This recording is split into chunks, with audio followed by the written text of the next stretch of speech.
Welcome to our channel Behind My Story. Please like, share and subscribe. A suspicious mind can be a gift or a curse, depending on how a person uses it. Lend me your ears and listen to my story. My name is Sasha, and I am 21 years old. I have a suspicious mind. I see an Indian behind every tree. I suspect anyone and everyone of having ulterior motives and designs. If anyone makes any claim, I will research it to determine its veracity. If anyone looks at me, my mind goes through 10 different scenarios of what scheme that person is plotting to take advantage of me. I trust no one. So as you might imagine, I don't have many friends, and I've never had a boyfriend. I just naturally assume all people are two-faced scalawags. So without further ado, I will tell you that one day I was dumbfounded when I realized that I was falling in love with my neighbor Brandon. He was a weird, introverted guy who looked and behaved just like a vampire. Data gathering, you know. I noticed that I never saw him in the daylight, only at nighttime when he went to work. Like me, he didn't have many friends, and he didn't speak much. Everyone I knew agreed that he was definitely a weirdo. But there was something about him I liked. He was my cup of tea. I explored his Facebook page and concocted silly reasons to need to talk to him. We would meet and chat on numerous occasions, and I discovered that he liked me and was watching me too. He asked me to marry him one day, and I accepted immediately.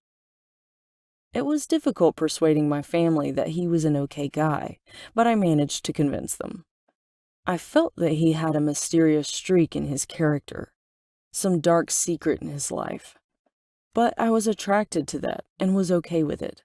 We prepared for our wedding reception. I did errands in the mornings and he did errands in the evenings. Then night actually, came when we got married. As we spent more time together, I noticed that Brandon seemed very sensitive to bright lights. If any place were too well lit, he would make up an excuse and ask to leave. I noticed that his face was always pale. I noticed that his room at home had only a small lamp, and he liked his steaks exceedingly rare and bloody. Whenever he happened to see an injury, he would gaze hungrily at the oozing blood, just like I've seen in vampire movies. I truly wondered if he might be an actual vampire. One day I walked into his room, and when he looked up and saw me, his smile was creepy and eerie. I teased him and asked him not to hurt me, and he smiled. He offered to tell me a secret if I promised not to tell anyone. He told me that he had been hiding a dark secret for a long time, and he longed to share it with me. I held my breath. It was coming. He was going to confess to being a vampire. I was crestfallen when he instead told me that he had a rare illness that accounted for his pale face and rendered him sensitive to light. He said he was tired of keeping the secret to himself and felt relieved to have someone to share it with. I hugged him crying and told him that I didn't mind at all. And here I was so sure my husband was a vampire. Am I insane or what? Hello, my name is Adrian and I am 27 years old. I'm an archaeologist and the leader of an archaeological team. We have recorded many archaeological discoveries and earned many honors in our country. We are renowned and popular with the media. Yet, in spite of all my achievements, I wasn't satisfied. My dream in life was to discover the hidden gold of King Pedro, the second king of Peru. He was reputed in many legends to have possessed a vast treasure of gold. However, there was no concrete evidence of this. For all I knew, it may have been just old wives' tales passed down through the generations. I was the only one I knew who took the legend seriously. King Pedro had been famous for his power and strength. The stories mentioned that he had many hidden underground treasures, so there was at least a chance that these stories and legends might be true. I started my journey by searching the internet for maps and data from any previous expeditions to Peru. I read their notes, logs, and experiences there. I found a lot of data but no solid information that I could hang my hat on. I didn't give up though.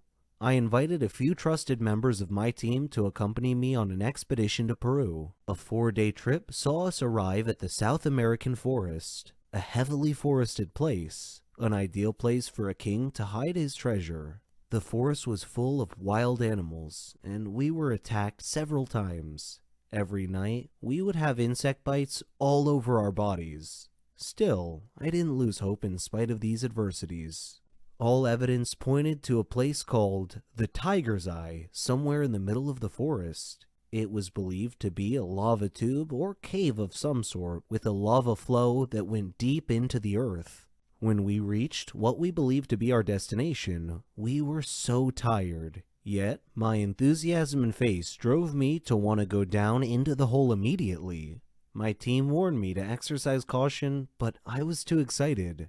Too close to potentially achieving my life's dream. I rigged a rope and began lowering myself down into the hole. I quickly learned that this had been a mistake. The air in the hole was scalding hot. Sparks were rising with the hot air flow up and out of the hole. The rope started smoldering where small sparks in the stifling air uptake had clung to the rope, creating small burning embers. I began to worry that my rope might burn through and drop me into this hellhole. But right before I started to pull myself back up, I glimpsed something shiny. As my eyes adjusted to the darkness, I saw flashes of gold tint embedded in the rock and glinting in the faint sunlight glow from above. I climbed out of the hole, soaking in sweat, sucking in the cool, refreshing air to expel the burning air from my lungs. I told my team about the veins of gold in the walls of the hole. We set up a camp for a few weeks and were able to extract a small fortune's worth of gold.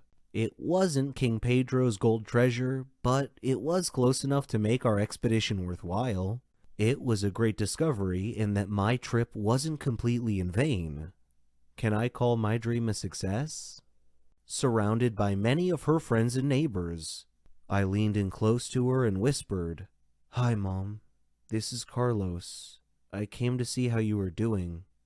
Drug dealing, weapons dealing, kidnapping, theft, you name it, and I've done it. I am not particularly proud of this lifestyle, but hey, it's a living. My twin brother, Virgil, on the other hand, chose the other side of the law. He was a police officer, and he always worked the night shift. I tried many times to get him to come over to the dark side, so to speak. I told him he could make his whole year's salary in a matter of hours, but he always refused. He would say that he couldn't take blood money. Mom agreed with his honest, legitimate lifestyle, so I eventually left home to do my own thing. I lost track of Mom and Virgil for years, until a friend informed me one day that my brother had been arrested and sentenced to 10 years in prison. This incredible event had happened just a few hours after our most recent burglary. My friend also told me that the news said that my mom was terribly ill. It turned out that Virgil had been arrested trying to steal some expensive medicine to save her life. I became livid. I rushed to Mom's house to find her on her deathbed, surrounded by many of her friends and neighbors. I leaned in close to her and whispered, "Hi, Mom. This is Carlos. I came to see how you were doing." She opened her eyes and smiled, but she looked so sad and wistful. She said, "Please, try to see your brother one last time before he goes to prison." I asked her to forgive me and promised her that I would do so. Then I concocted a crazy plan. I dressed as a policeman, forged a visitation permit, and tricked the police station holding my brother into letting me visit him in an interrogation room. While I was questioning Virgil under the watchful eye of officers on the other side of the interrogation room's one-way mirror, I surreptitiously dialed a number on my cell phone and whispered into it, "Go." At that moment, the power and lights went out throughout the police station. I explained my plan and rationale to my brother and persuaded him to change clothes with me.